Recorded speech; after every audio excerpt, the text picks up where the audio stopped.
Kia ora Hi. and welcome to the first episode of Bonded. Today with me I have Hayley from the Perinatal Compass. Hayley's going to talk about just her experience. Hi Hayley, how are you? Hi, I'm good. Thanks for having me. Should we be transparent and tell the audience that this is our Our second take try? two. Our take two, Yeah, because we're learning. We're we both just had a learning. practice run. Yeah. And now we are going to hopefully commit to take two, but I don't know. Who knows? Maybe it'll be take three and take four. Yeah, no, we'll nail this one. We just had some audio issues and Mel's ironing board was in the background last Yeah. time, so we had to Well, fix ironing that. board's lying down now because, still needs to be accessible. Yeah. But we try. We live in hope. Yeah. All right. So, shall we start, Hayley? Yeah, let's go for it. Start from the top. Tell us where you feel comfortable. Tell us about your story. Yeah, so my story is a long one. My first pregnancy was a bit of a journey. Um, we got pregnant fairly quickly, actually, which was really nice. But I went into my pregnancy with some pre-existing health issues, particularly my blood pressure. I've Mm-hmm. had blood pressure issues since I was 19. So yeah, I was going into my pregnancy with high blood pressure. Around 6 weeks, I noticed that I was getting really short of breath and my feet were all swollen, like by the end of the day. And yeah, I just felt really like panicky, like I was having heart palpitations and yeah, that shortness of breath. And I went to the ED one day and they were like, "Well, this is weird," and they took my blood pressure, and it was like 170 over 110, like something through the roof. And I got admitted to hospital to the gynae ward, and they basically did not know what was going on with me. I had switched over to a pregnancy safe medication. I switched over to labetalol, which is a really common medication to be on with blood pressure during pregnancy.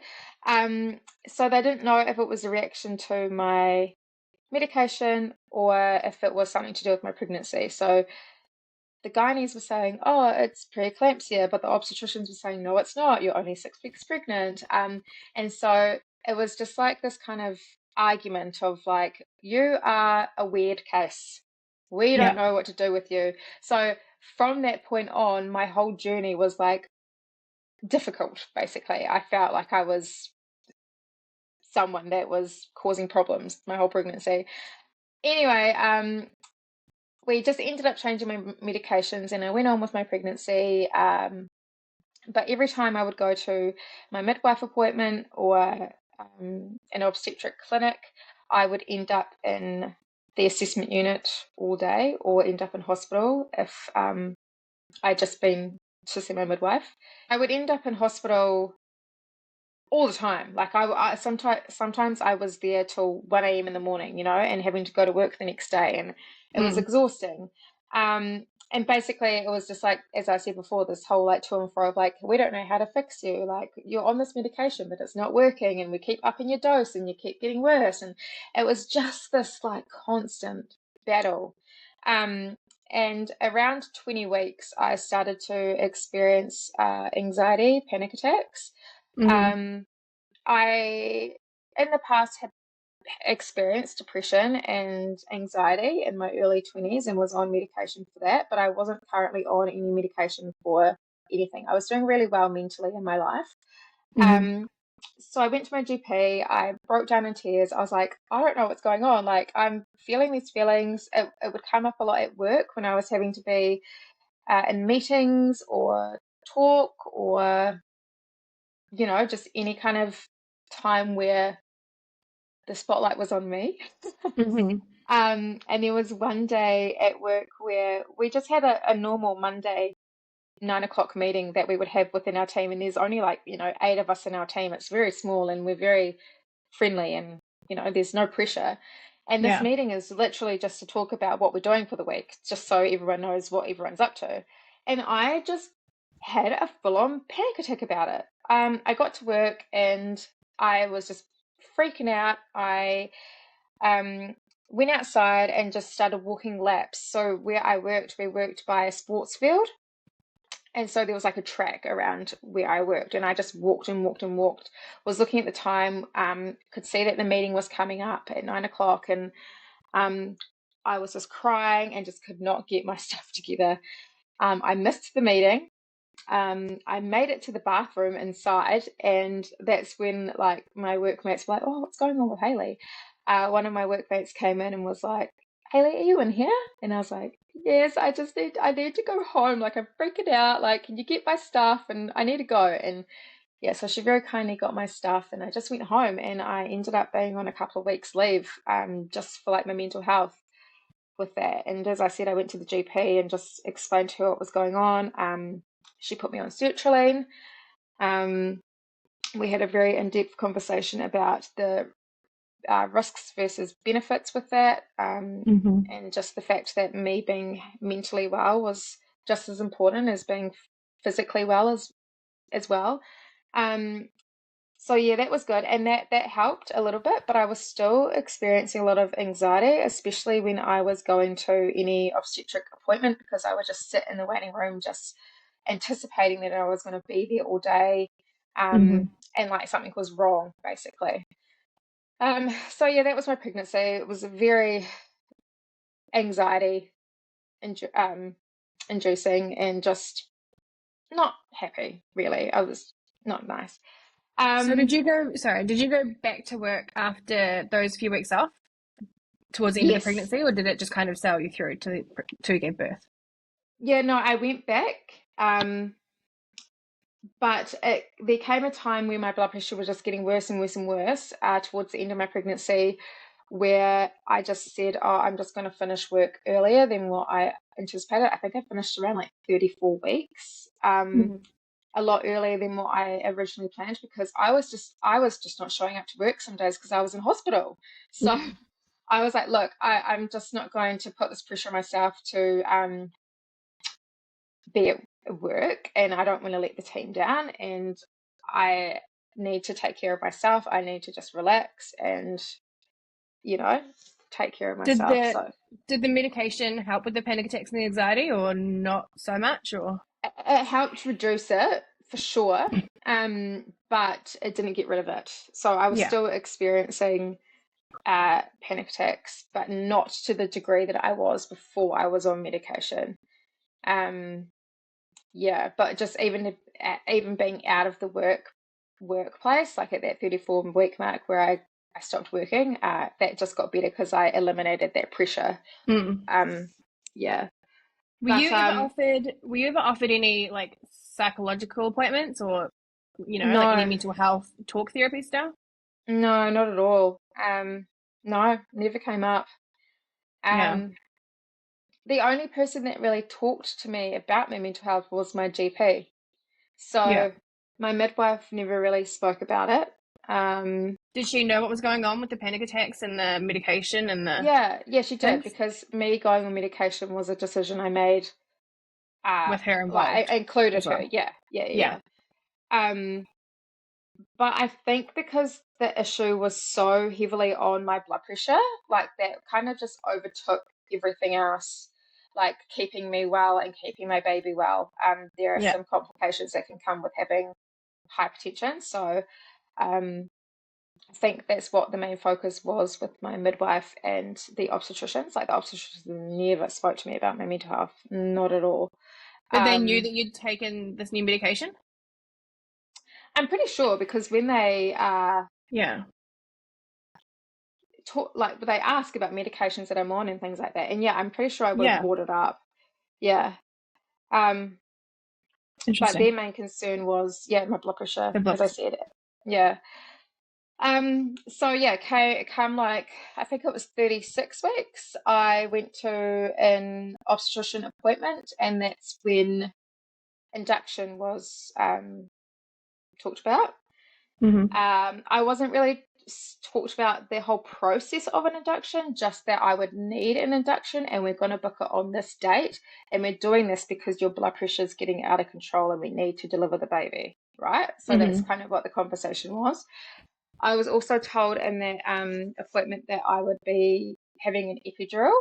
Again, it wasn't like an option that was presented to me. It was like, you will need to have an epidural because it helps lower blood pressure, so it can work with managing your blood pressure in labor. It's just like a side effect of epidurals. So it was kind of like presented as a plan to me, like, we're going to do A, B, C, and that's the plan. And I was like, okay, cool. Like, when can we book him in? Like, the sooner I get to meet him, the better. I didn't know about,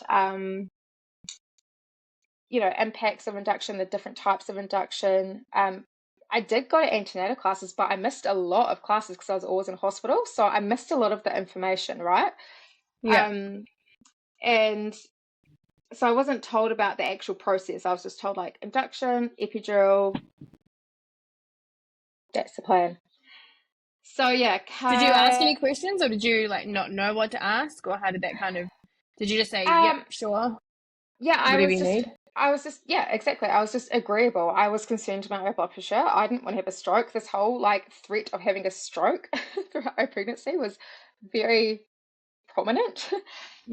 So I was scared. I was like, okay, you know how to manage this. You're the expert.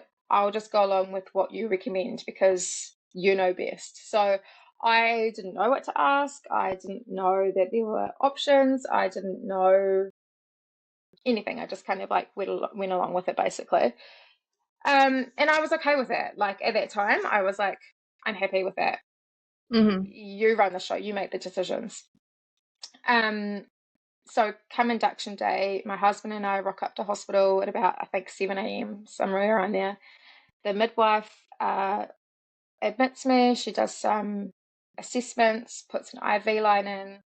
I didn't know why. I was like, okay, this must just be what happens. And then, around 8 o'clock, we did the first round of the, tablets that they insert into your vagina. And we did that twice. And, I should say before this, my husband and I rocked up into that room just saying how excited we were that we were going to meet our baby that day. And she said to us, today, like, inductions take like 2 to 3 days usually. And that was the first time I was like, whoa, like, what is this whole process? Like, I didn't know. I literally thought I was going in and I would just have my baby in a few hours. I knew nothing. Just the information, I knew nothing. I knew, and this was the first time I had heard this information, and I'm in the room on the bed, ready to go, and I'm like, oh wait, hang on, like, what? I'm here for like 2 to 3. I thought I was having my baby today. Anyway, so we did a couple of rounds of those tablets, and I just started getting like really fast, intense contractions, but they weren't actually contractions. They were like false contractions, which is a really common thing to happen with that. And my body was just freaking out. So we stopped doing that. We had a break, and then in the evening, it might have been like early afternoon actually. I can't remember. Anyway, we gave my body a break. I just chilled out, and we then did a balloon catheter. Did you know that this was coming, or was this kind of just like told to you as it's about to happen? It was like, told to me. So we're just saying, oh, your body's freaking out about the tablets, so we won't continue with that. What we'll do next is a balloon catheter. Hopefully that will get you dilated enough where we can then break your waters and put you on the Syntocinon and get things going. So, it was kind of just a plan that was told to me that I agreed to, that I just went along with. The balloon catheter insertion was the most horrible and painful thing that I've ever experienced. I was offered no pain relief. The obstetrician was very rough, made me feel like something was wrong with me down there because he was having a hard time getting it in. So I thought, oh, shivers, like, is my vagina not right? Like, is my cervix not right? Like, why is he having such a hard time getting this balloon catheter in? And I just kind of like lay there on the bed while he was doing it, just, gritting my teeth and almost in tears, and just like wanting it to be over. And the midwife that was supporting him do that just saw that on me, and she's like, "Oh, you're doing such a great job. Like, you're doing fine. Like, it's okay. Like, I know this is hard. You're just a few more minutes. Blah blah blah blah blah." Um, and yeah, anyone that's had a balloon catheter knows how uncomfortable they are, because they tape it to your leg, and you kind of have to like tug it every now and again to encourage your cervix to dilate, just to kind of put that pressure on your cervix, basically, to remind your body that something's there and it needs to dilate. Mm-hmm. So I was given the option of Panadol after the fact. Mm-hmm. And yeah, I was in excruciating pain the whole night. It was very uncomfortable. They wouldn't give me anything to help me sleep, or any, heavier pain relief, just in case I went into labor and it would affect my ability to be coherent, and Yeah. potentially impacts to the baby as well. So I got given like a warm cup of milk, and yeah, I was just left to it. And I spent that whole night just awake in pain. It was not nice.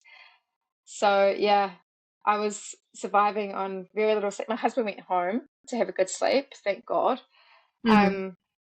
And then yeah, the next day I woke up, my husband came in, we spent our day watching Netflix and chilling. I was experiencing like a little bit of pain, but I didn't really think it was contractions or anything. It wasn't like what I thought contractions felt like. It felt like like in my vagina, like it was a very weird feeling. And then, yeah, in the afternoon, the obstetrician came in and was like, "Is your balloon catheter still in?" Because how it's designed is that it like dilates your cervix, and then the balloon catheter is supposed to fall out because your cervix is opened. Mm. And mine hadn't done that, and it had been in there for almost like 24 hours. So they're like, "Oh, what's going on here?"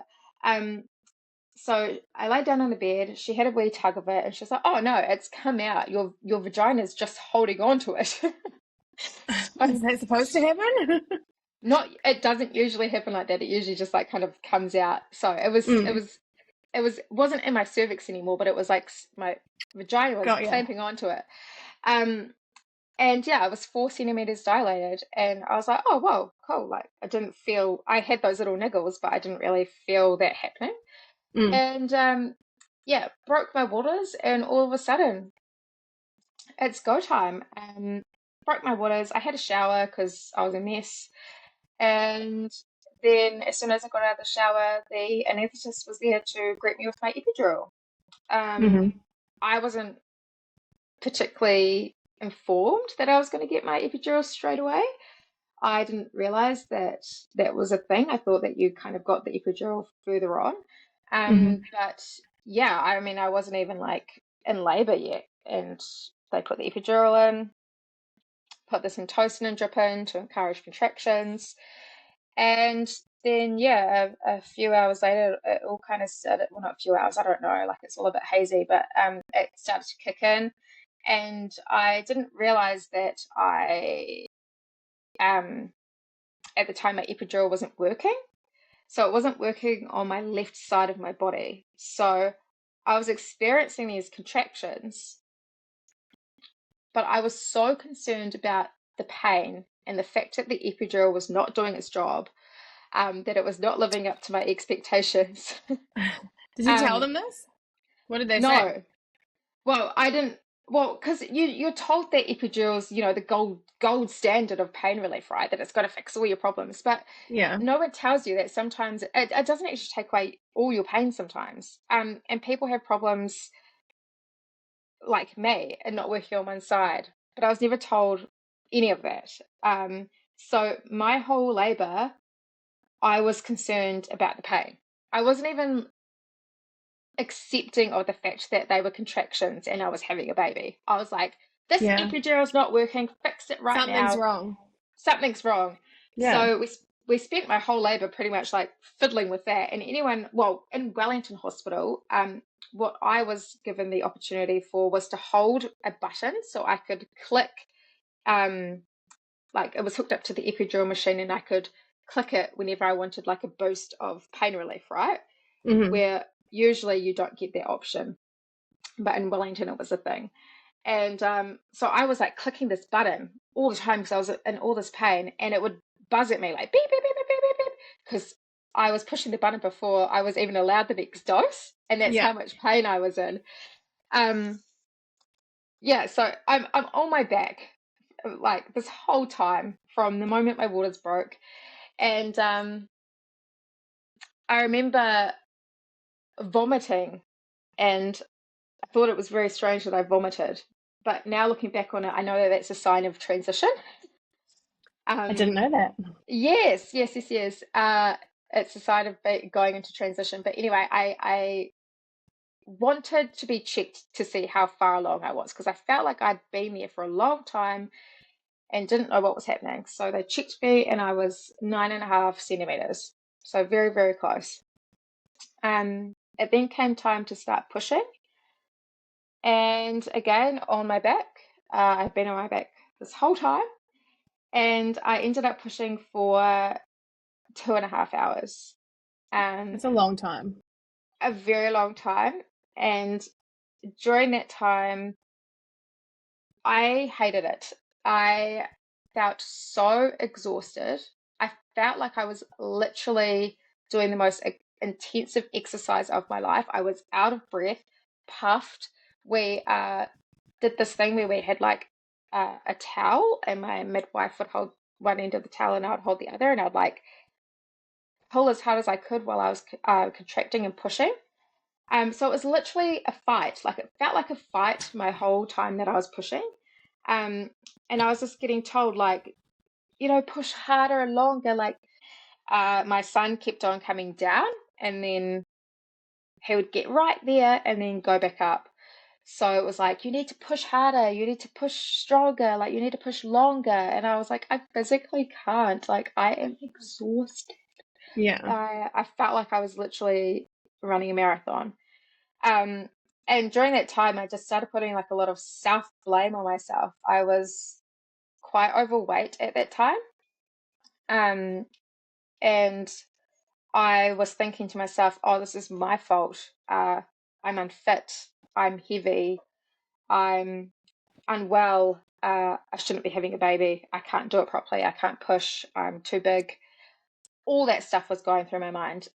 They did offer to support me to kind of like go on my hands and knees, even though I had an epidural, but they thought that maybe a change of position would help. Mm-hmm. And I knew that that would help, but I declined that because I was too embarrassed about how heavy I was, and the ability for my midwife to actually support me, because she was quite little and petite, and I was like, oh, there's no way that these midwives that are supporting me can hold me. I'm too big. So that was like another whole other aspect that came in. But yeah, I came at a point in time where I was just so tired that I said to my midwife, I want a cesarean. I can't do this anymore. And she was like, okay, Mm. like let me just check with the obstetrician. And the obstetrician wanted to keep me pushing for a little bit longer, I think. And then they decided to prep me for a C-section, but go to theatre and trial an assisted delivery. So they were shaving me, prepping me, doing everything um, to prep me for a C-section just in case. We got to theatre, and they were kind of assessing where my baby was at, like what was kind of going on. And during this whole time, he was fine. His stats, his observations were fine, perfect. It was a me problem. And Yeah. this is going back to that very first 6 weeks. This whole entire thing has been a me problem. It's not my baby, it's me. Like that's how it felt. Mm. Um, Again, I can't do it. My body's failing. I'm not good enough. All that kind of stuff. So we get to theatre. One of the doctors came up to me and said, "We're going to trial a forceps delivery, and if that doesn't work, we'll do C-section." And I said to him in that moment, and this is the only time during my whole experience where I ever asked a question or stood up for myself, and I said to him, what is your rationale for doing forceps over a ventouse? because that was the class that I did make it to in my antenatal education, was the interventions part, like the assisted delivery kind of part. And I knew the pros and cons of each of those options. And so yeah, that was the first time I kind of advocated for myself, and felt like I was part of the decision-making process, and things weren't being done to me without me fully understanding what was happening, because I asked the question and I made him explain his reasoning. And And did he? that, yes, he explained his reasoning, and I was like, okay, cool. Like, sweet, I'm happy with that. But I Yeah. needed to have the full explanation as to why you chose that option for me to feel comfortable for that to happen, because this whole prior labor has been just things being done to me without me being part of the decisions. I never asked any questions. I just went along with it. So this is the first time I actually felt like a little bit of control. Like, it wasn't control, but it was just that simple Informed. explanation. Yeah. Exactly. It was informed. So we did the forceps delivery. He came out very easy in a couple of pushes. And they put him on my belly. I was exhausted at this point. This whole induction process had taken 46 hours. I was done. I was tired. They put him on my belly. He was a bit stunned. He didn't really do anything. He kind of just looked at me like, what the fuck just happened? And I felt nothing. Like, I was like, cool. Hi. Like, Yeah. nice to meet you. Like, cool. And sorry, I just touched my headphone. And they took him away. He needed some help just to kind of, pinken up, yeah, get some color in him and all that kind of stuff.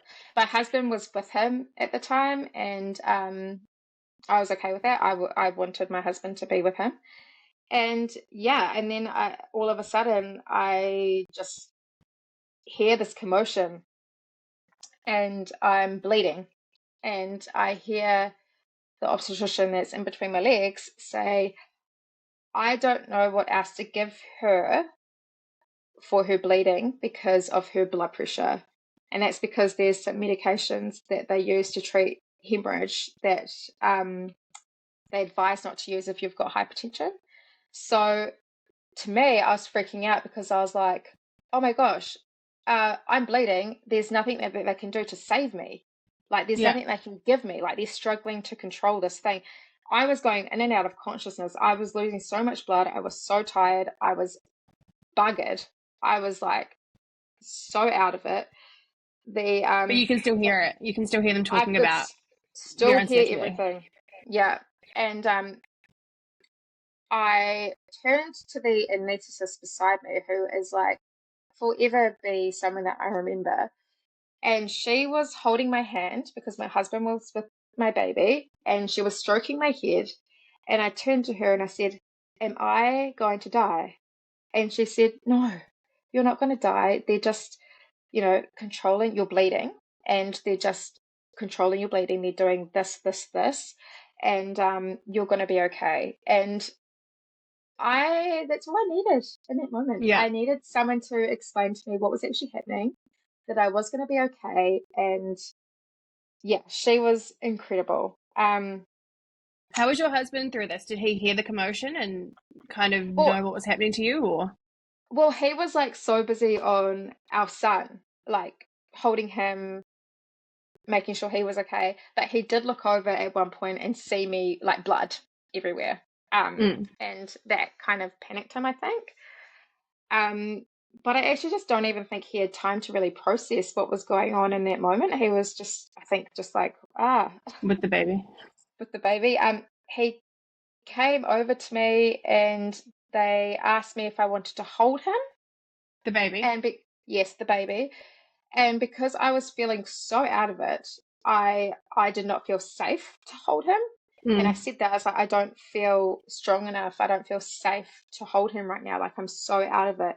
And they said, oh, we can like support you to do that. Like, we can put pillows and we can do this. And I was like, no, I don't want to hold him. I just don't. So I didn't.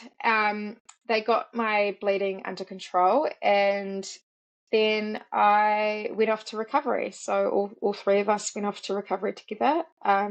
My baby was in like one of those little portable bassinet things, the plastic things that they have. Yeah. And he was like lying next to my bed. I was in bed, just like trying to sleep, getting my blood pressure taken every 5 seconds and all that kind of stuff. And the recovery nurse was like, "Do you want to hold your baby? Like, let's try and latch him. Like, let's try and do this." And I was like, "I don't want to. I just don't want to hold him." But anyway, we did anyway. And Did you we know tried at to. the time? Did you know at the time that it was common for mums not to feel that initial bond and overwhelming love and joy with their babies? Or did you just kind of like go off the movies where they're like, "This is the greatest moment ever," and it just gets portrayed a lot as like that initial moment when you see them and touch them, that is just sunshine and rainbows from there. Yeah, no, it didn't actually click to me in that moment. I was so just in my own world about trying to survive that I didn't think about that.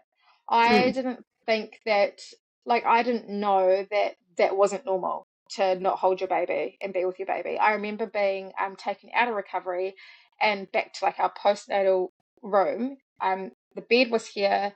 My husband was over there on the lazy boy, and the baby, I'm just saying the baby because I don't really want to say his name, but like our baby was on the other side of the room in his little bassinet thing. Mm. And I remember midwives coming in and like looking at me and looking like confused, like, "Where's your baby?" And I Mm. was like, "Oh, he's over there." And I think they were just Yeah. like a bit like, and I remember one of the midwives like brought him over next to me. She's like, "Oh, let's bring him over next to you so you can see him. Like you can like, touch him and And you're see him." just And I like, was what like, am I "Oh." supposed to do? Well, I was kind of just like, "Oh yeah, okay, that might be nice to like have him Yeah. next to me and see him." Um, but like I look at that now and I'm like, and especially having my second baby, she was on me for hours. Mm. And I couldn't imagine putting her in her little bassinet and like wheeling her on the other side of the road. Like that would have been strange to me with that birth. So I look at that now and I'm like, oh yeah, like that's probably not a normal reaction. Like most people want to hold their baby and like try and Mm. latch them and like do that stuff. But I just, I didn't want to. Uh, yeah. So yeah, Yeah. that's just how it was. And I didn't really actually recognize that that was abnormal until much later on. Um, Yeah. We're going back when to the like, recovery room. So you're back in the yes, recovery room. yes. So we're in the recovery room. We were trying to latch him. He was very swollen and sore from having like forceps delivery.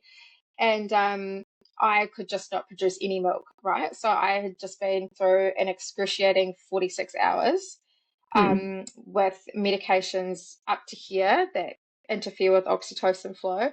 And I had also hemorrhaged. So my body was freaking out. It was trying to repair itself, and I just could not produce anything. Mm. So he was getting a bit upset, and the midwife or recovery nurse, whoever it was like, "Did you express anything antenatally?" And I was like, "Oh yeah, I managed to get like 2 mils. It wasn't much at all. I really, really struggled with that." And she told my husband to go home and get it. Mind you, it's 6 o'clock 6:30 in the morning. We'd been at this for 46 hours, and we lived half an hour away. And he said, "Oh, I'm too tired to drive." And she's Yeah. like, "No, you need to get it. Like, you need to get this 2 mils of colostrum." So he did. He did tell me afterwards that he felt very unsafe doing that, and he regretted doing that because he was not okay to drive. Yeah. And yeah, he had that 2 mils, and yeah, that was that. And that was the beginning of our kind of postpartum time. Mm-hmm. So did Yeah. you feed much more, or did you like? How did they try and fix the milk problem, or did they try and fix the milk problem? We just tried latching him a lot, and we also tried pumping. So, Mm. but I was, oh, and also hand expressing. So I just was not producing anything. It was pretty clear that my body was just in survival mode. But still we tried. we tried and tried and tried, and I cried and cried and cried Yeah. because every time Understandable. he would latch, I think he was in so much pain from the forceps and just being all swollen that he would unlatch Yeah. and he would scream and it was painful for him. And then like I would get frustrated and yeah, so we ended up formula feeding him from pretty much day dot. And it was Yeah. never a concern for us. I would rather my baby be fed than starve. Yeah. I still continued to try and express and all that stuff, and yeah, it just didn't work for us. And in I tried for a few weeks in the early postpartum, and there came a point where I said I can't do this anymore. My mental health is just way more important than trying to squeeze a bit of breast milk out. I was getting like Mm. 60 mils of milk across a 24-hour period, Yeah. very small. And there just came a point where I was like, it's not worth it. Not worth it. Mm. Yeah. And so in the hospital, did they give him formula? Yes. Yes. And they were fine with Yes, we that? did. Like, Yes. he's Yeah. starving, so. Yeah, exactly. And we needed just to take the pressure off me a little bit, I think, as well. Yeah. And And they were supportive in the hospital? 100%. Yeah. The midwives that I dealt with in Wellington Hospital were incredible. Um, they were so supportive and compassionate and empathetic and sat with me, let me cry with them. I can't fault the care that I got from Yeah. the postnatal team in Wellington. They were all very, very incredible. And it was actually one of the midwives that asked me, like, have you been offered a blood transfusion? You lost quite a bit of blood, or even like an iron infusion? And I said, no, it's never been a conversation. She's Mm-hmm. like, okay, let me go. I'm going to go talk to the obstetrician now. I'm going to get those charted. And once they're charted, we can have a discussion about them and we can do what you want to do. I just want to go get the obstetrician to chart them first so we Yeah. can, yeah. So she did that because the obstetrician was like on the ward at the time, so she wanted to catch them. And Mm. she came back after a while and she's like, okay, we've got both of those things charted. What would you like to do? Would you like to do anything? And I said to her, I was like, what is quickest? Yeah. Because I am so sick of being poked and prodded and having things in my arm and being hooked up to things. I just want what's quickest. And she said, oh, the iron infusion, but it takes a couple of weeks, well, a few weeks to kick in. The blood Mm-hmm. transfusion would kick in much faster, but it's a longer process. And I was like, okay, I'll do the iron infusion because I literally just want to be in and out. I don't want to be hooked up to a machine. So yeah, we did Yeah. that. That was good. And yeah, we were in hospital for about 5 days or so, and then we got discharged and we went home. So when you're in hospital for those 5 days, how was the mental health? Oh, I experienced the classic baby blues, Mm-hmm. and I knew that was a thing because that's also something I learned in antenatal class. Yeah. Um, but when I was going through it, I kind of didn't recognize that this was the baby blues at the time. But the midwives kind of Yeah. reminded me. They were like, "Okay, this is day 2. It's going to get a little bit tricky here. It's okay." So I had the Yeah. reassurance from the midwives on the ward. But I just cried and cried and cried and cried and just, oh, it was awful. Um, yeah, So they but kind of normalized and talked you through it and you felt yeah, okay. yes, yeah, I felt okay. And I knew that was like a normal part of adjusting. So I Yeah. wasn't too worried about it at all. Mm-hmm. Um, yeah. And then, yeah, we went home and he was on Postpartum. formula and Yeah. postpartum started. And that's a whole other thing. Right. You're going to kick us into that part? Talk about the after? Yeah. Um, so yeah, just I guess from the hemorrhage, I, as I was saying, just really struggled to heal from that. I was Mm-hmm. very, very tired, very, very weak. I was getting heart palpitations a lot, so I felt really yuck. Um, I didn't do much of my son's cares because I was so weak, and also Mm-hmm. I just had so little confidence in myself to even care for him. Um, my husband did mostly everything. I had to get him to teach me how to change his nappy, my son's nappy, because I didn't know how to do it. Yeah. And then it came the time when my husband had to go to the supermarket to get some food for us. And I panicked. So I had this little baby with me for, 45 minutes or so. The supermarket was literally just down the road. And he was crying the whole Mm-hmm. time. He was a very colicky and upset newborn. Cried a lot, a lot, a lot. And I have this photo of me with him screaming and me going, because I wanted to capture the moment and be like, what the hell do I do with Yeah. this screaming child? Yeah. And I didn't know how to fix him. And my husband came home, he took over. I was like, thank God. And then yeah, that was kind of first Memories. fe- my first memories of feeling like I had no confidence being a mother, that I had no real connection to this baby, that I didn't know how to care for him, Mm. that I didn't have really much maternal feelings for him at all. Mm-hmm. Um, and then my husband went to work. So he took, I think, 2 weeks off work. Yeah, 2 weeks, maybe three. Um, and that was the worst day of my life. I was like, how dare you go to work Yeah. and leave me here with this screaming baby? Um, and it was awful. There were times where I would just spend the day on the floor holding my baby and crying. I was just always crying, always tearful, struggled to eat anything. I was a mess. And my poor husband would come home to me and our baby crying and kind of think, oh, crap, like, what do I do? Yeah. I've just come home from a full day of work. I'm exhausted, and I've come home to both my wife and my child, Yeah. both very visibly distraught. So that was tough for him as well, having to balance that, uh, work, having to bring in money, and then also having a wife and baby that were clearly struggling.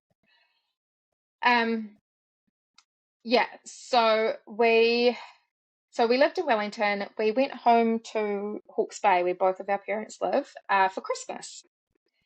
And we got there, and as soon as we kind of got there, I just handed our baby over and to my parents, and we went out for dinner, and we got a hotel, and we stayed the night in a hotel. And I had no problem handing him over, right? I was like, take Mm. him. I need a break. Like, do it. Like, whatever. And he slept through the whole night for them. And How dare you? how dare you? And he was so settled in Hawke's Bay, Yeah. being with his grandparents and probably a change of environment. I was less stressed because I had more support. So Yeah. he was probably feeding off my emotions and my well-being, now looking back on it.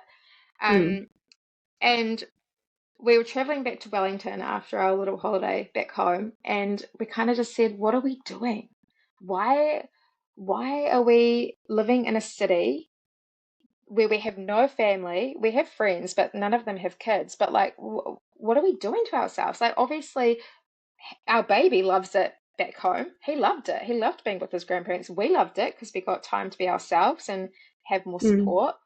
And that's when we decided to move back home to Hawke's Bay to be with our family and to have more support. And so we So moved. while you were in Hawke's Bay and you were, upset but kind of having more support, were your family at all concerned about your state at all, or were No, you kind of holding it together a bit better, or I think how did that go? I don't think I was really showing signs that things were wrong then. Mm-hmm. It was still quite early. It was 8 weeks, and I think it looked from the outside probably just like a new mum trying to figure stuff out. Yeah.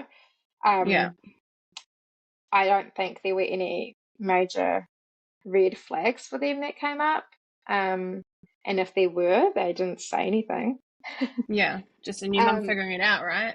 yeah, exactly. So yeah, we went back to Wellington, and we packed up our house. We sold our home, and we moved back to Hawke's Bay.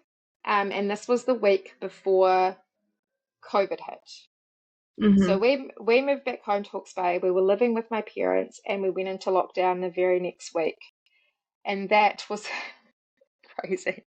So we had more support, but because we were in lockdown and everyone was freaking out, and my husband had started a new job, and my parents were trying to figure out how to work from home, they had us in their space as well, which was Yeah. a big adjustment. I felt so alone. Felt so alone. My son was 4 months old at that time, so he was out of that colicky phase, but he was still very tricky sometimes. Um, and there were days where I would kind of just sit there, and my baby would be screaming, and I'm struggling, and I'm kind of like, I've got all these people around me, but why is nobody helping? Like, Mm. hello, ding, Yeah. ding, ding. Like, can somebody just come and hold the baby for 5 seconds while I go to the toilet, Yeah. please? But everyone was so stressed because of COVID and working from home and all that kind of stuff that, you know, yeah, it was Mm. just a thing. They were in their own little problems. In their own little world, had their own concerns. I Yeah. understand. And during that time, I went into our bedroom, and that's where my husband was working. He had like a little tiny desk in there where he was working from. I threw myself on the bed and I said to him, I don't want to do this anymore. I don't want to be a mum. I hate it. Don't want to do it. Yeah. And the poor bloke, he was he'd just started a new job. He was very stressed, and he said to me, "Oh bloody hell, just like figure it out."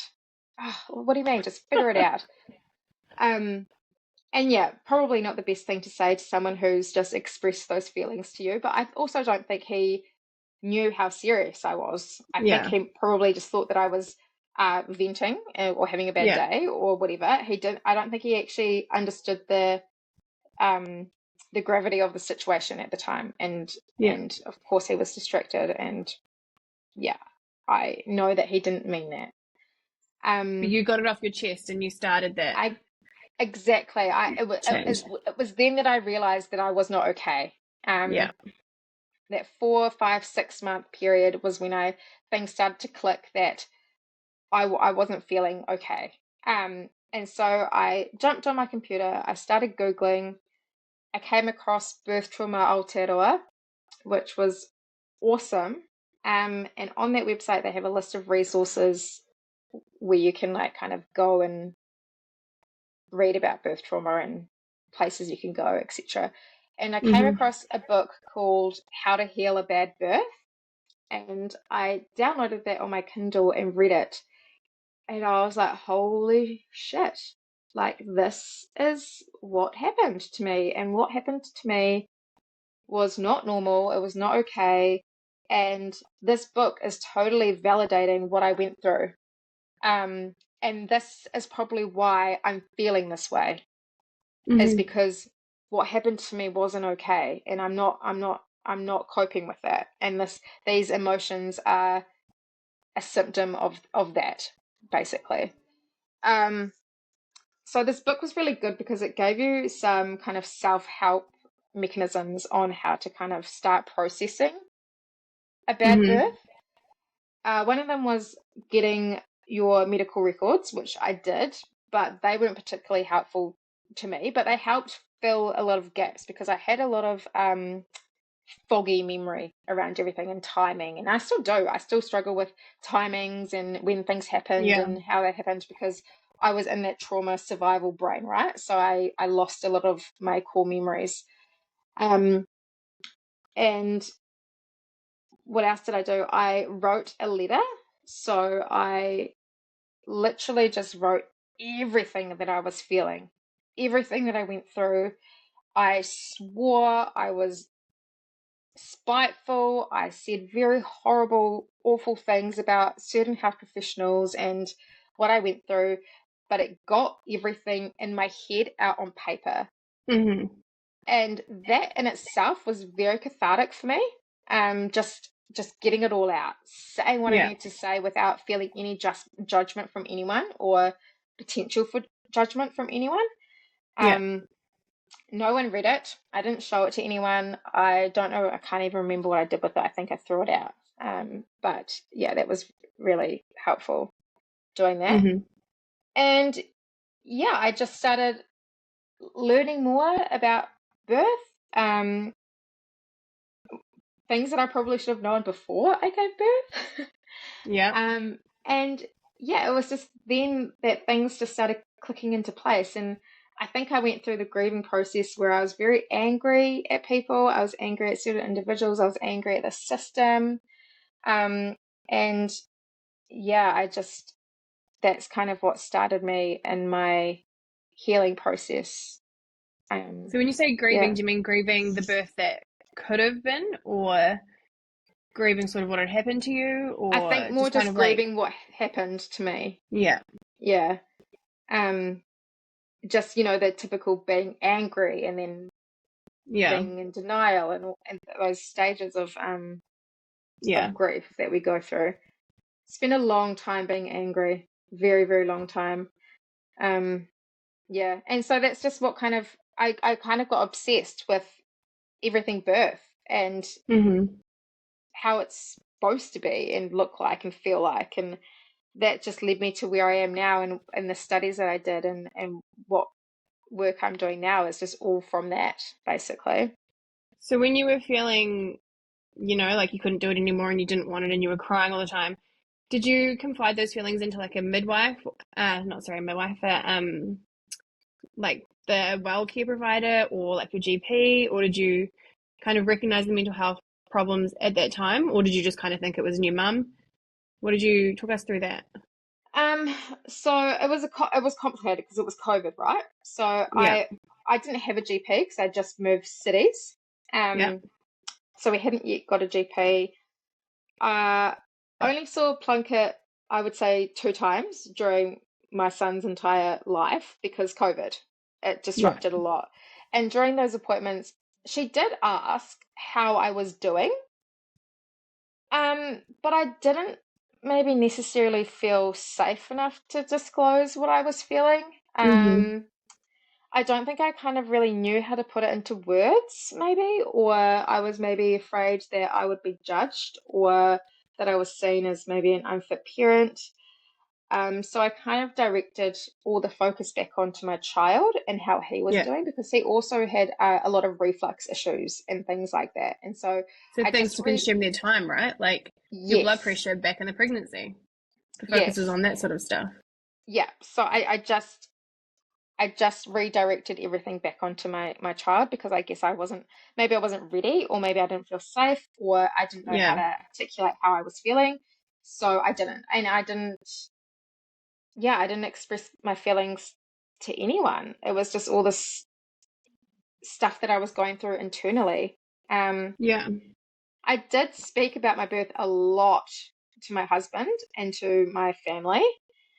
I spoke about my birth at any time I could, and that was also very helpful because it just again helped get it off my shoulders and Mm. into the universe and gave it some space. They didn't necessarily know how to respond to me at the time, and there were certainly some unhelpful comments, but I don't take that as them being mean or unsupportive. They probably didn't know how to respond to me at that time Yeah. either.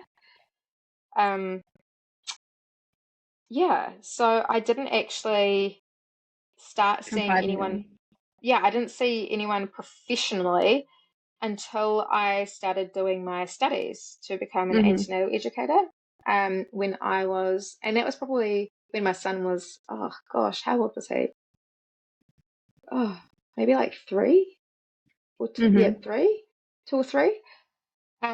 When I was in classes observing and things were coming up in those classes like interventions and forceps and things like that that triggered me, and I wasn't um prepared to deal with triggers because I hadn't dealt with any triggers before. And that's when I decided to go to a psychologist for the first time to Mm-hmm. help me manage those triggers in those situations, which was really helpful. So Um, you sought out the psychologist, or did you share it with your yes. GP and get referred, or did you just self-fund it? No, I self-funded. So at that time, I'd also started an Instagram page called Yeah. Motherborn, and that's what it Mm-hmm. was before the Perinatal Compass. And basically, that was my space just to get my story out, to speak about birth trauma, just to vent, basically. And Yeah. I didn't have a very big following at all, but there were people there that had been through similar things and suggested certain psychologists to me. So Mm-hmm. I went by their recommendations. And yeah, so I went to the psychologist. I went to her a few times. She was helpful, but I didn't need her anymore. So I just, kind of like psychologists, you have them and then you move on Yeah. and you kind of need to go back and things like that.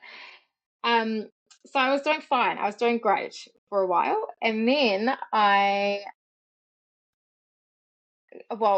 did have a pregnancy that I miscarried that I Mm-hmm. absolutely spiraled me. I went into absolute panic mode. Um, and I wasn't ready. But anyway, I miscarried that baby, and it wasn't until I fell pregnant with my daughter when I started to experience those triggers again. And that's when I went to another mental health professional, and she was really helpful with working on my control issues Mm-hmm. because I had spent my whole previous pregnancy and birth being controlled by others and just having no say in anything. I was finding that with this pregnancy, all I wanted to do was to control every single thing.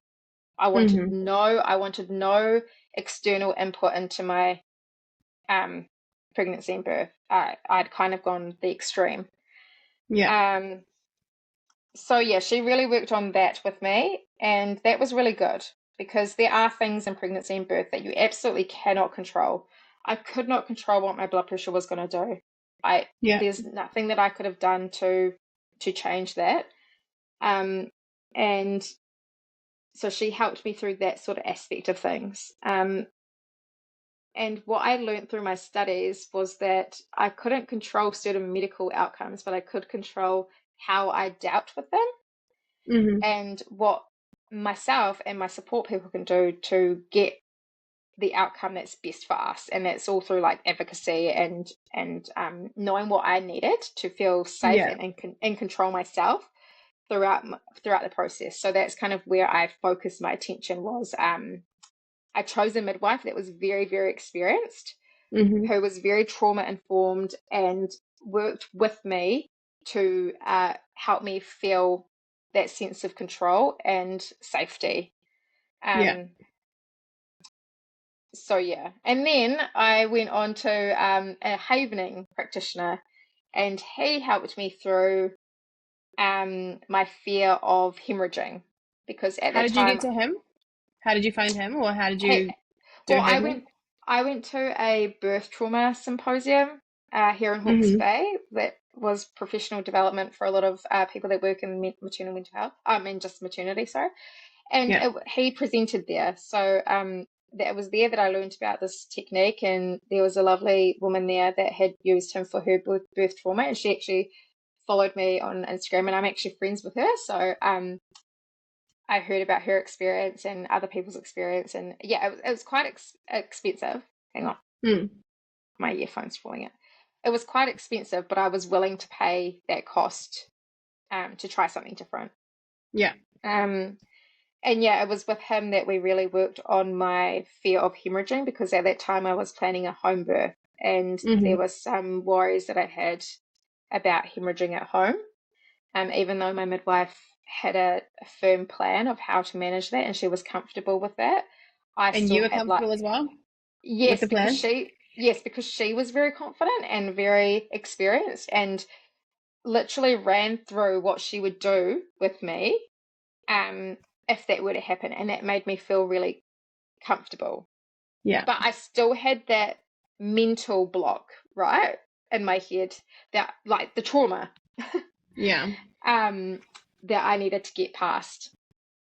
So he was really helpful. But yes, all of these therapies were all self-funded. Nothing was ever, uh, I was never referred by my GP. I mean, I'd go to my GP about my medication, For the but blood it pressure? was blood pressure, and I was also on sertraline still. So Oh, yeah, got you. um, I would go to him about those things, but the discussions with sertraline were more like, do we need to go up a dose? How are you doing? Can we reduce your dose? It was more about the medication itself rather than The how talk can therapy we side. how can we support you holistically Yeah, to feel better? Yeah. yeah. Interesting. And so your husband through all this was just supporting your decisions and was he at all the midwife meetings and appointments and stuff? Or was he kind of just letting you run that ship? For the second birth or the first one? This will go second birth. Yep. So my husband and I learned a lot through my first pregnancy and birth, on what we needed to Mm-hmm. feel supported. And we learn a lot through a lot of advocacy as well. So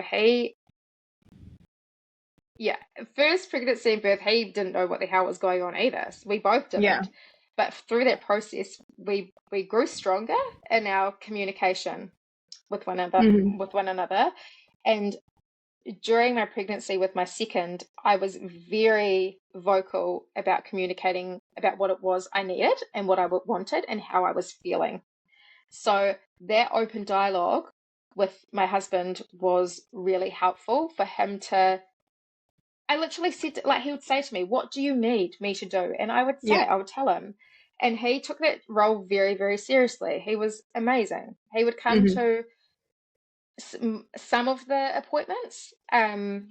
He couldn't come to all of them because of his job, but I necessarily didn't need him there because I was very Yeah. confident in myself and my knowledge and my advocacy skills. And I also had an LMC, remember, who was a Yeah. very trauma informed and supportive and who I felt safe with and I Yeah. trusted. Um, but he did really step up with his advocacy game when it came to having my second baby. So as I said, was planning a home birth, but my blood pressure started to get high around 30 weeks gestation, and I went on blood pressure medication then. I then went to my 38-week appointment with my midwife. I'd spent that morning setting up my home birth room because I was anticipating picking up the birthing pool from her that day. I went to my appointment with her and my blood pressure was through the roof. And she was like, okay, we'll just take it a couple more times, later on and see how you go. But it was still the same. And part of our agreement with me keeping control in my pregnancy was not to be referred to obstetrics or any kind of external people unless it was absolutely necessary. And this was one of those times that we agreed that it was absolutely necessary. Yeah. And I was okay with that, and she was okay with that, like she knows that I'm not going to go like, nah, I'm not going to the obstetrician. Yeah. Like, But we you both were had, informed and you like communicated about it and you were both on the same yes, page. Yeah. yes, yeah. Very So different than the first time. yes, so we managed to stay out of hospital this whole time until that 30 weeks when my blood pressure spiked, and I just went there to get medication, Yeah. basically. And I declined going to any obstetric clinic appointments from that point because myself and my midwife were very confident and happy to self-manage my blood pressure as long as I was on medication and as long as it remained stable. It's if Yeah. it remained unstable that I needed to go back. But I didn't want to unnecessarily go back to clinics unnecessarily and just sit in clinics all day and being Yeah. like what I did with my Yeah. first pregnancy. So yeah, this was the time she's like, no, Hayley, you need to go to hospital. And I was like, okay, cool. Got to hospital, was fully expecting them to just need to increase my blood pressure medication. Mm-hmm. Um, so I was 38 weeks at this point, and I was just expecting them to increase my medication. And they did the preeclampsia screening because they just were doing that pretty much weekly for me anyway because of my high blood pressure. And yeah, they came back and they said it was positive, and I have preeclampsia. I wasn't showing any symptoms other than my high blood pressure and my like liver function Mm-hmm. bloods were, or something about my bloods were a bit off, but I wasn't like dire stage. But because I was 38 weeks, they said, okay, let's get baby out. Best for you and baby Yeah. to have baby now. So yeah, all of a sudden I went from planning a home birth to facing an induction. Mm-hmm. And I was put on magnesium sulfate, which is a IV infusion that helps prevent seizures in preeclamptic people. And Mm-hmm. it was that going in my arm where I was like, oh my gosh, I, I was told I now couldn't have a water birth because I was hooked up to an IV and I had high blood pressure. I was being induced. Yeah, so I needed to go on magnesium sulfate, which is like an IV infusion, Mm. and that's to help to prevent seizures in preeclamptic people. Um, so I went on that, but that was like the first moment where I was like, oh, holy shit, like this is not going how I had planned. This is Mm. this is all very different to what I was literally planning a few hours ago at home. Um, and I had a midwife say to me, "Oh, you won't be able to have a water birth anymore. You'll be on your IV, blah blah blah blah blah." And I was like, ah. I also had the obstetrician in the room with me talking through the induction process and what we're going to do, and it just all felt very overwhelming. Yeah. I started to break down, basically, Was your husband there crying, with you? and yeah, my husband was there with me, which is great. But Yeah. I didn't recognize it at the time. I thought I was just having a normal response, but I was crying. I was bawling my eyes out. And it was in that moment where my husband had learnt that that is me being triggered, and Yeah. he knew that I was triggered, and I was not thinking. I wasn't even able to take in any of the information because I was just in that fight or flight mindset, right? So he said to them, he's like, can we just have some space? Like, can everyone just like leave us for 10 minutes so we can just sit and talk and digest this information, Mm-hmm. and we'll buzz you when we're ready to continue the conversation, basically. And they're like, yeah, sure. So Great. they left. Yeah. He got my midwife on the phone. My midwife said, Hayley, you're triggered. And I was like, no, I'm not triggered. I'm just upset. Um, and yeah, we just talked things through. My husband and I, talked about the possibility of starting the misoprostol, so starting the induction. That's the drink that you do. Mm-hmm. And if at any time I didn't feel comfortable with progressing, that we would request a C-section. So my husband Mm-hmm. and I had come up with that plan ourselves. And it was then that we called the team back in and said, like, this is what we're comfortable with. We'll do the misoprostol, see how it goes. But if I start to freak out, we would like a C-section. Yeah. And they're like, okay, cool. So we started the misoprostol straight away.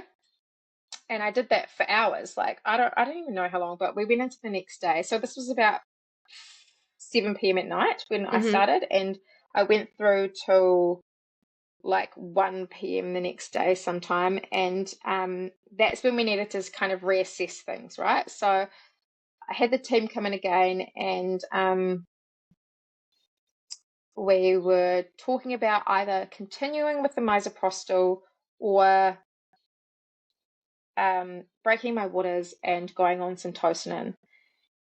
And I said to them, well, actually, it was the obstetrician that said to me, she said, would you like me to give you a vaginal examination to check how dilated you are before you make this decision? And I said, okay, yes, because I'd Mm. actually had a vaginal examination the day before because my LMC midwife had done a stretch and sweep at that 38-week appointment. Mm-hmm. Um, and so she did the examination, and yeah, it was exactly the same as how I was the day before. I had my cervix hadn't moved at all. Yeah. Um, and I said to her, we had this very in-depth conversation, actually. It was very long, but I said to her, I am not comfortable having my waters broken and going down the syntocinon track, potentially having an epidural, because this is exactly how my son's birth went. And I don't feel mentally safe doing that. I don't think that I'll actually be able to relax enough to get into labor and get into birth. I'll probably be fighting the whole time because I'm triggered and I'm scared. And so, yeah, it was this big conversation about mental well-being versus physical well-being. And we also had my preeclampsia that obviously is not going to get any better. It was being managed by the magnesium sulfate and medication, but we didn't have time on our side to continue with an induction really anyway. So I said to her, I was like, no, I want to do a C-section. I don't want to continue. And yeah, that was that. It was very straightforward. I was very lucky that I had people around me that understood the importance of mental and psychological safety as well as physical. Yeah. I also had my LMC come into hospital at that time, and I think that she also had a conversation with the obstetric team as well, that she did a lot of work behind the scenes in terms of advocacy for me, because she knew how kind of sensitive my mental state was. Yeah, and so we went in for a C-section. It was about 8 p.m. that night, and yeah, it was beautiful. It was chill, empowering, positive. Nice. It was a surprise baby, so we didn't know that we're having a girl, and yeah, she was on me. We were latching her, and yeah, it was just a beautiful, wonderful experience. It was, yeah, everything that I had hoped for and dreamed for. Yes, it was completely different to the home birth experience that I had planned, but what was important that I was in control. I was at the center of the decision making. I was happy. I felt safe, and that was all that mattered to me. Yeah. It didn't actually matter how it unfolded. It just mattered that I felt safe and in control of my experience this time. Nice. So yeah, that So was my experience with the second. 2 experiences, obviously quite, heavy. Different. Different, heavy, not at all to plan, but does it ever go to plan? So who was your biggest support through both of them, and how did they support you? I'm going to be honest. I didn't have much support through my first pregnancy. Yeah, I would say my husband, but even my husband was kind of like, what the hell's going on? But the stark difference to the support that I had during my second pregnancy was paramount. Like, my midwife, as I said, was incredibly experienced. My LMC for my first pregnancy was freshly out of midwifery school, and I'm not saying that, midwives that come out of midwifery school are inadequate or whatever. But I think that she lacked the peer support around her to effectively manage high-risk people like me. So she hadn't had much experience with dealing with complicated pregnancies and births. So I think that she struggled to know how to support me, which is fair enough. Like, I did used to blame her, but I don't anymore. Not at all. But with my second pregnancy, it was very important for me to choose a midwife that was very experienced, very knowledgeable, well respected, trauma informed. She's been a midwife for as long as I've been alive, so I know that she's good, and yeah, that just made Probably seen the things. Yeah, she's seen a lot of things, and she supports all types of birth, and she's just very focused on that partnership model of working together as a team and coming up with the best outcome for everybody. So she was probably my biggest support person during my second pregnancy, as well as my husband, who had learned all that advocacy type stuff, and our communication was very open and honest throughout that entire pregnancy. Yeah. If you could change one thing about the system, what would it be? I think the system needs to be less heavily focused on policy and procedure and fitting every single birthing person into a box, and more looking at the individual, their individual circumstances, their past experiences, like their lived experience, whether that's giving birth previously or not. It could have been previous childhood stuff, whatever, just looking at the person as an individual and then making plans and decisions based on that. Instead of just going by like hospital policies that, take kind of evidence that as an individual. Yeah. As well as just being trauma informed. I wish that there was more emphasis on health professionals being trained in trauma, and how to, like pregnancy and birth is one of the most vulnerable times in our life, right? We are so vulnerable. There's so much room there for negative feelings and trauma to actually happen. It makes sense that people working with pregnant people should be trauma informed, but they're not. Yeah. Yeah. So that's what I would change about the system. So now looking back on these experiences in hindsight, and now that lots of time has passed, how do you feel about it now? Like, what kind of advice would you give to yourself then from now? I think as time has gone on, my feelings towards my experience have definitely lessened. I'm not as emotive as I was. It's been almost 6 years. My son's birthday is literally on Sunday, and I used to dread birthdays because it would be a day that I would get all these memories. But I don't feel that anymore. I don't look back on it and feel. I feel grief a little bit. Like I feel sad, and that's probably because I have seen what birth should be like with my daughter and how those feelings should be. So I feel really sad that my son and I got ripped off, basically. But I'm not angry anymore. I used to be incredibly angry at everyone, at the system. I'm not angry anymore. My one piece of advice that I would give to someone who's going through it at the moment is that this is just all a normal response to what you've been through. The way that you're feeling is totally normal, a totally normal reaction to what has happened. It doesn't feel nice. It never feels nice, but as time goes on, you will process it, and those heightened emotions will lessen. Yeah. Yeah, and you will get through it. I think just having support and a safe space to open up, to talk, to feel validated is really important and helpful for a lot of people. Yeah. Definitely.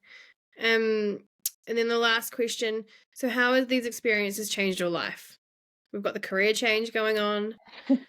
Yeah, we've got the whole career change. Gosh, it's changed my life in so many ways. It's made me so much more vocal about mental well-being. It led me to getting weight loss surgery, which is like another thing, because I wanted to be healthy and in a better space physically, mentally before having my daughter. So that has changed my life. I am still having blood pressure issues, but yeah, that has changed my life. It has changed my relationships. I would say for the better with my husband. It's opened up our communication and our honesty with one another. The career change, obviously. And yeah, I think it's just made me much more compassionate and empathetic, to be honest.